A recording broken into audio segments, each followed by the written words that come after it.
Alright, today is the third day of Invictus. There we go. Getting a bit of a hitch.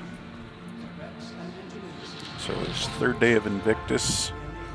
So it's the second showing, and it's AEGIS today. And this is their commercials. I think we've seen them all now. It's AEGIS Dynamics Day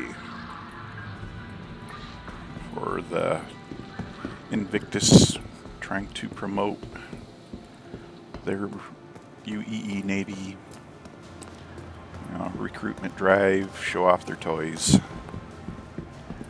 A lot of advertisements from the different companies such as AEGIS Dynamics here. Looks like we're okay. So we got the Sabres and Vanguards and that to the left, and the Avenger Titans and the Eclipse on the right. Okay. Oh, the Retaliator. What can we say about this big, beautiful ship? It's great for taking out capital-sized ships. At some point when we were able to do bombing runs, precision bombing runs, it's probably going to be the go-to ship. And it has turrets on it, so I think it's at 4? Oh, 5 turrets. So it's got all sorts of turret emplacements, so you need a crew to fully man it and run it effectively.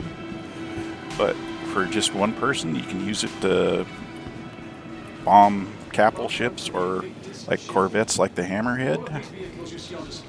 And it's very effective. Torpedoes, missiles, and bombs will eventually be all utilized by that. And the Redeemer. It's a crowd favorite. It was actually designed by players who are putting in their ideas on what to build and how to build and what it should look like. It kind of turned out looking a little Halo-esque for me, but I like the idea that they had for just a mobile gunship. And I believe it was originally supposed to be a pilot with all these guns controlled, but they decided to put turrets on it that co-pilots or not co-pilot, the gunners could run. So, but it is a effective gunship. You can't slave all the guns to the pilot, but it is, for what he does get, it's quite effective, and it's very good at his gunship, but it's also a drop ship. It's not super fast or nimble, so you're not going to do dogfighting with little ships with it. But if you can get a beat on them, it will definitely take them out. It's just beautiful gunship. And here is the Hammerhead. It is a light fighter deterrent corvette. Oh, heavy gunship now. It's a corvette size capital ship, so it's not the biggest of the big, but it's very good sized. It's got 6 guns, or 6 ball turrets, one at each corner, one at the belly, and one on the dorsal. So it's got good coverage lines for fire. It's easy access, plus it's got a huge cargo area that you could put a Tonk or a Rover, one of the larger vehicles, in here. So, or cargo if that's what you're doing. But if you've got a full crew, this is a great way to go to mercenary missions and whatnot, because if you can get in close to them, because the weapons aren't super long range, but if you can get in close to their fighters, it just tears them up. and it's very effective even against larger ships. You can get in close to them, it will just chew them up with its gun setup. Beautiful ship, but it's definitely one you have to have a crew to run effectively. And of course the F8 Lightning, everybody wants one, but they're waiting for Squadron 42 for those to be released, I guess. So hurry up and wait and look at the pretty ship. Okay, oh, Titans.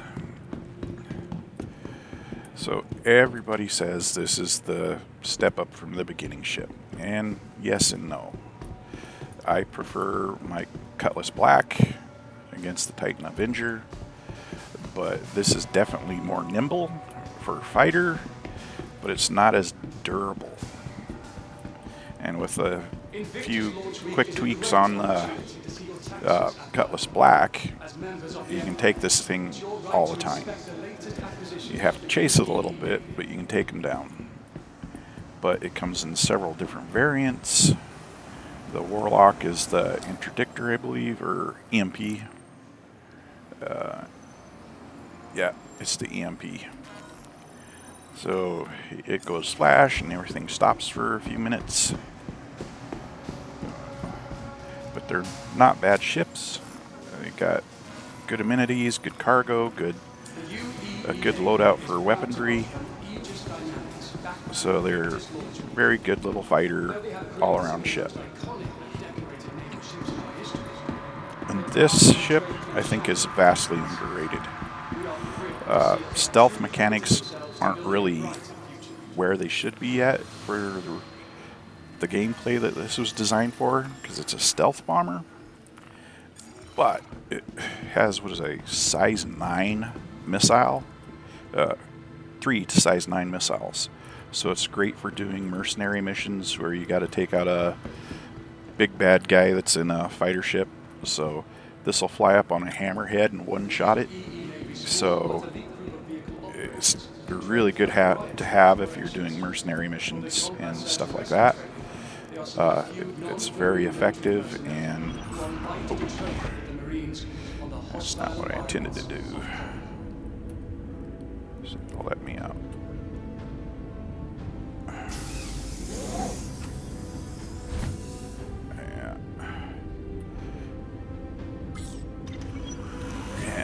Lagging just a little bit.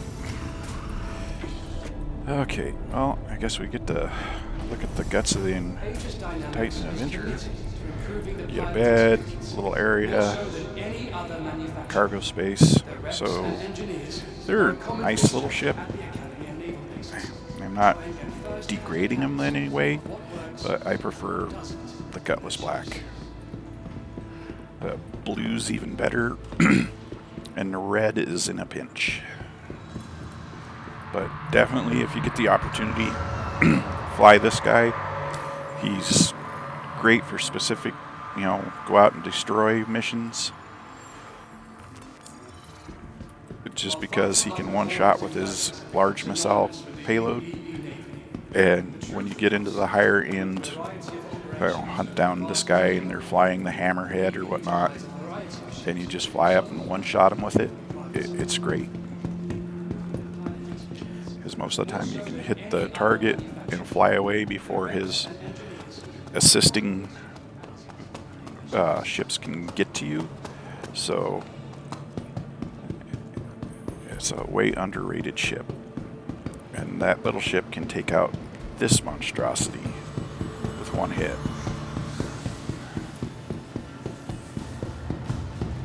But if you get too close to this guy, which it's luckily those missiles have the range where you don't have to, he'll tear you up with all these guns. I think those are all size 5 turrets. All 4 of those guns are size 5, and he's got 6 turrets worth. So yeah, it's no wonder he can tear up even a fairly large ship real quick. Wish they'd just let us sit in that one. Okay, and around the corner. Okay. So it's got. Okay. The Vanguard series. This is the Warden.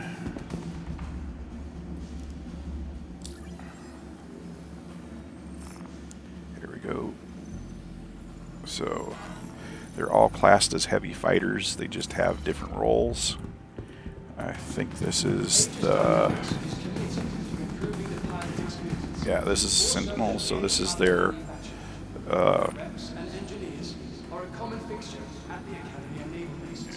this is for doing cyber warfare and whatnot. Is it loadout? Because they're all supposed to, yeah, see, has all the technical warfare gear here. So you can do all the tech attacks or interference or whatnot.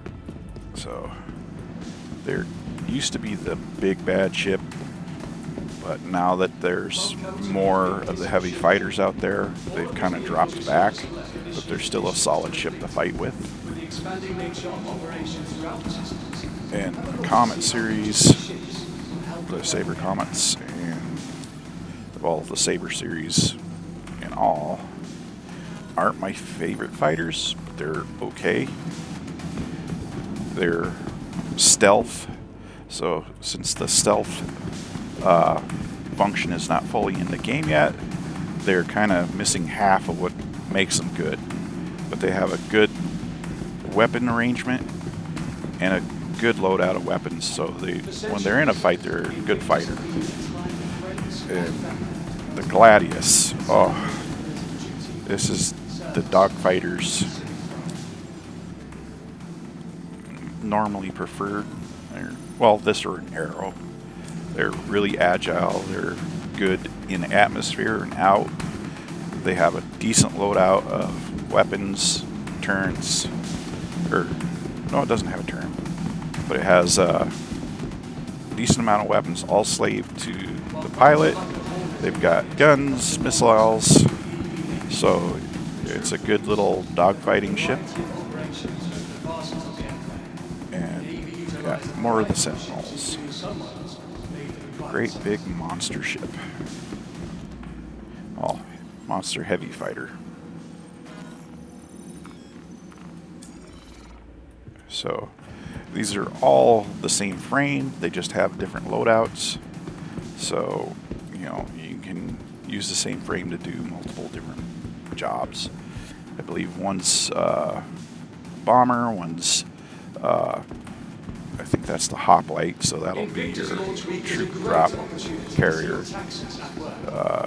That's just your general fighter, and that's your great ships for fighting these guys, the warlocks, and the God, what is he?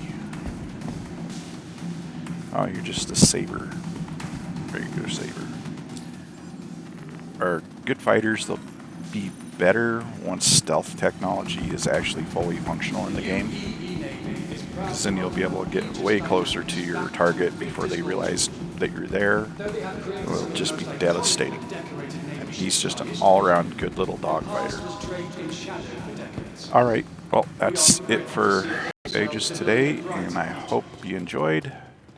I will talk to you all later.